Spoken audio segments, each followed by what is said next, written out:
بسم اللہ الرحمن الرحیم۔ السلام علیکم۔ انشاءاللہ ہم آج بھی پروفیسر سید محمد سلیم رحمۃ اللہ علیہ کی کتاب مسلمان خواتین کی دینی اور علمی خدمات کا مطالعہ جاری رکھیں گے، اور الحمدللہ آج اس سلسلے میں ہماری دوسری نشست ہے، اور ابھی تک ہم نے اس کتاب کا حرف آغاز اور باب اول جو ہے وہ خواتین کی حیثیت مختلف مذاہب میں، اس کا مطالعہ جاری رکھیں گے۔ جو پہلا موضوع ہے وہ ہے ازواجی زندگی سے نفرت۔ اللہ تعالیٰ نے نسل انسانی کے تسلسل کے لیے تولید انسانی کا وظیفہ عورت کے سپرد کیا ہے۔ بعض مذہبی رہنماؤں کے نزدیک یہ وظیفہ بھی قابل مذمت قرار پایا۔ وہ ازواجی زندگی کو ہی قابل مذمت اور قابل نفرت قرار دیتے ہیں۔ ہندو مت۔ ہندوؤں کے نزدیک یہ دنیا پاپ کی گھر ہے، اس لیے جس حد تک ممکن ہو دنیا داری سے اجتناب کیا جائے۔ ہندو مذہب میں روحانی زندگی کا تقاضا یہ ہے مرد عورت کے قریب نہ جائے، اسی لیے سادھو سنیاسی تجرد کی زندگی گزارتے ہیں۔ بدھ مت۔ مہاتما بدھ نے حکومت اور گھر بار چھوڑ کر فقیری اختیار کی تھی۔ مذہبی زندگی کے لیے تجرد کی زندگی ضروری ہے۔ بھکشو اور بھکشن ازواجی زندگی سے سخت نفرت کرتے ہیں، بھیک مانگ کر پیٹ بھرتے ہیں۔ تبت میں یہ طریقہ ابھی بھی بہت عام ہے۔ مانی کی مذہب۔ مانی 215 سے 276 میں ایران میں ہوا۔ اس کے مذہب کے مطابق مذہبی زندگی کے لیے ترک دنیا اور ترک ازواجی ضروری ہے۔ وہ عورتوں سے نفرت کرتے تھے۔ یہ مجوسی اباحت کے خلاف رد عمل تھا۔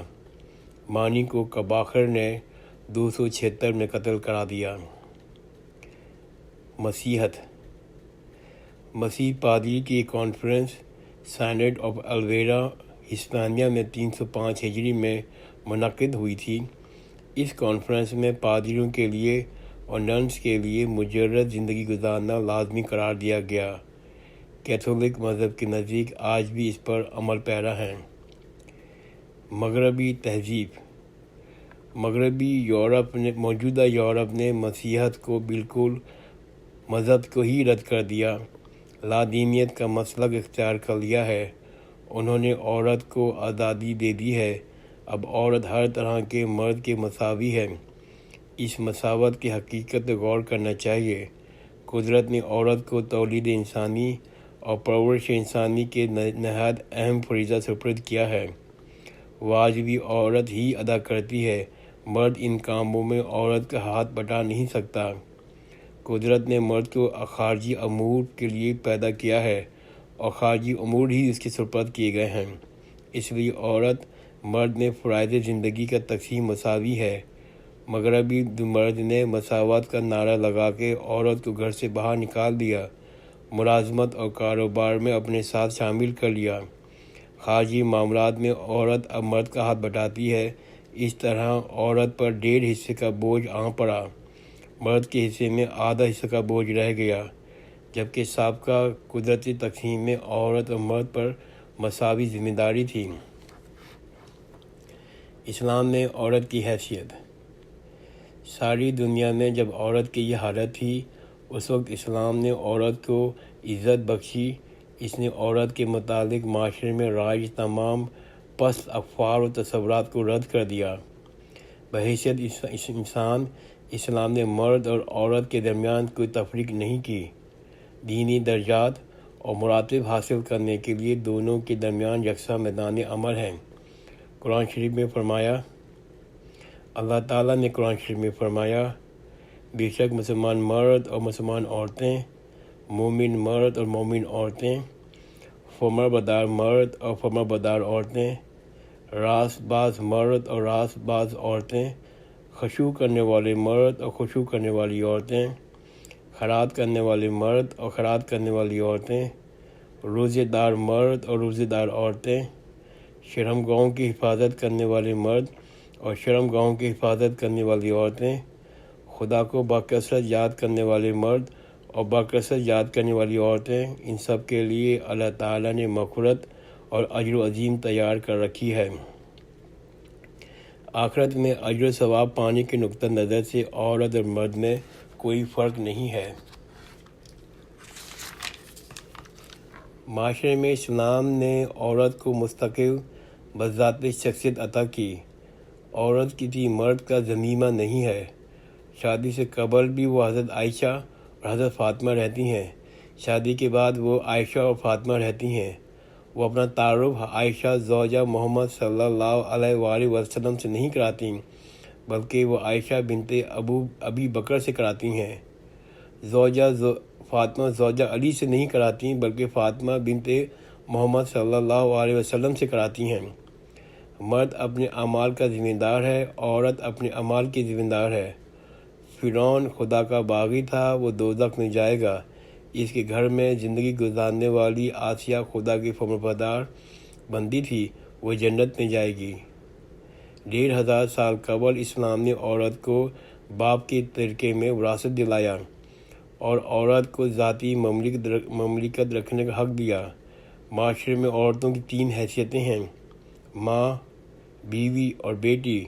تینوں حیثیتوں سے وہ معزز و محترم ہیں۔ ماں کی حیثیت، اسلام کہتا ہے ماں کے پاؤں کے نیچے جنت ہے۔ بیوی کی حیثیت، اسلام کہتا ہے تم میں سے بہترین انسان وہ ہے جو اپنی بیوی کے ساتھ حسن سلوک سے پیش آئے۔ بیٹی کی حیثیت، اسلام کہتا ہے بیٹی کی اچھی تربیت کرنے والے والدین جنت میں جائیں گے۔ معاشرے میں عورت کا یہ مقام ہے، اس کا اندازہ امیر معاویہ کے اس قول سے ہوتا ہے: خواتین شریف مردوں پہ غالب رہتی ہیں اور کمین مردوں سے مغلوب رہتی ہیں۔ جسمانی تخلیق میں قدرت نے مرد اور عورت کے اندر تھوڑا سا فرق رکھا ہے۔ اس کی وجہ سے معاشرتی زندگی میں مرد اور عورت کے دائرۂ کار مختلف مقرر کیے ہیں۔ عورت کو گھر کے اندر ذمہ داری دی گئی ہے، جہاں وہ تولید انسان اور پرورش انسانی کا اہم فرائض انجام دیتی ہیں۔ مرد کو گھر کے باہر کی ذمہ داری دی ہے، وہ رزق حاصل کرنے کا فریضہ انجام دیتا ہے۔ عورت اور مردوں کے درمیان یہی حقیقی مساوات ہے۔ اس کے علاوہ وہ جو طریقہ انسانی نے تجویز کیا ہے، اس میں عورت پر بھار بڑھ جاتا ہے اور مرد پہ ہلکا ہو جاتا ہے۔ باب اول، دینی علوم۔ تعلیمی تحریک۔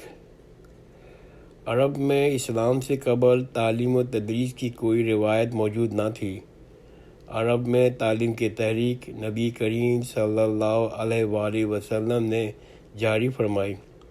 پہلی وحی جو آپ صلی اللہ علیہ وآلہ وسلم پہ نازل ہوئی، اس میں پڑھنے کا ذکر ہے: اقرأ باسم ربک الذی خلق۔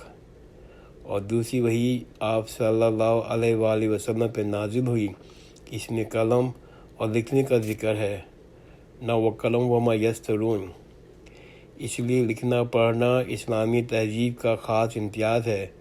آپ صلی اللہ علیہ وآلہ وسلم نے مردوں اور عورتوں پر علم کا حاصل کرنا فرض قرار دیا ہے، حتیٰ کہ لونڈیوں اور کنیزوں کے مالکوں کو بھی آپ صلی اللہ علیہ وسلم نے ترغیب دی ہے کہ ان کو زیور علم سے آراستہ کریں۔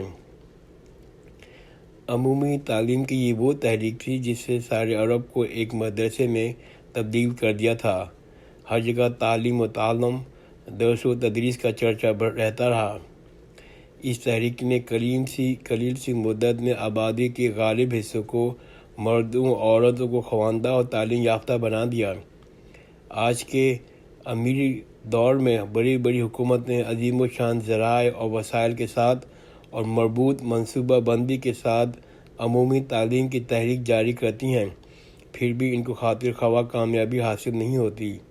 حالانکہ ان تنظیم اور مادی وسائل کے اعتبار سے مدینہ کی ریاست موجودہ وسائل سے بھری ہوئی اور مہذب ریاستوں کے سامنے میں ہیچ نظر آتی ہے۔ مورخین عالم اسلام کی فتوحات پر حیرت و استعجاب کا اظہار کرتے ہیں۔ اسلام کی عمومی تعلیم کی تحریک کی رفتار پر انہیں اس سے زیادہ حیرت کا اظہار کرنا چاہیے، جس نے قلیل سی مدت میں سارے عرب کو خواندہ بنا دیا۔ خواتین کی تعلیم کے لیے ترغیب۔ جس طرح تعلیم حاصل کرنا مردوں کے لیے ضروری ہے، اسی طرح عورتوں کو بھی ضروری ہے۔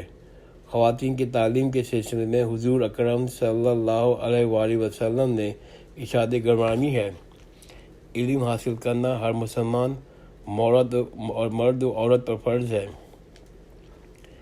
سورہ نور کی ابتدائی آیات اور آیہ کرسی کے متعلق آپ نے فرمایا، تم خود بھی انہیں یاد کرو اور عورتوں کو بھی سکھاؤ۔ تم اپنے گھروں کو واپس جاؤ، اپنے اہل خانوں کے ساتھ رہو، ان کو دین کی تعلیم دو اور احکام دین پر عمل کراؤ۔ جس شخص کے پاس کوئی لونڈی ہو اور وہ اس کو بہترین تعلیم دے اور بہترین آداب زندگی سکھائے، پھر اس کو آزاد کر دے، خود ہی اس کے ساتھ شادی کر لے، تو ایسے شخص کو دوہرا ثواب ملے گا۔ تعلیم اور آداب سکھا کر پہلے باندی کو معیار علم بلند کیا، پھر خود ہی اسے شادی کر لے، یعنی اس کا معاشرتی معیار بلند کرے، تو اس نیکی پہ اللہ تعالیٰ اس کو دوہرا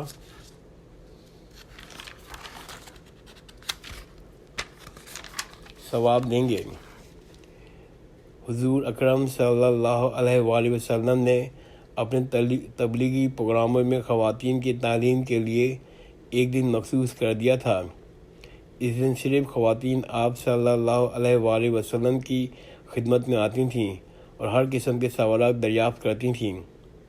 حضور اکرم صلی اللہ علیہ وآلہ وسلم کے بعد خلفائے راشدین نے بھی خواتین کی تعلیم پر خصوصی دلچسپی لی۔ حضرت عمر رضی اللہ تعالیٰ عنہ نے ساری اسلامی مملکت میں مراسلہ جاری فرمایا، اپنے خواتین کو سورہ نور کی تعلیم دو، اس لیے کہ اس میں خانگی اور معاشرتی زندگی کے متعلق بہترین احکام ہیں۔ انشاءاللہ ہم اپنی اس کتاب کا مطالعہ جاری رکھیں گے، اور آج میں اپنا یہ وائس نوٹ جہاں ختم کرتا ہوں۔ جزاک اللہ خیر، خدا حافظ۔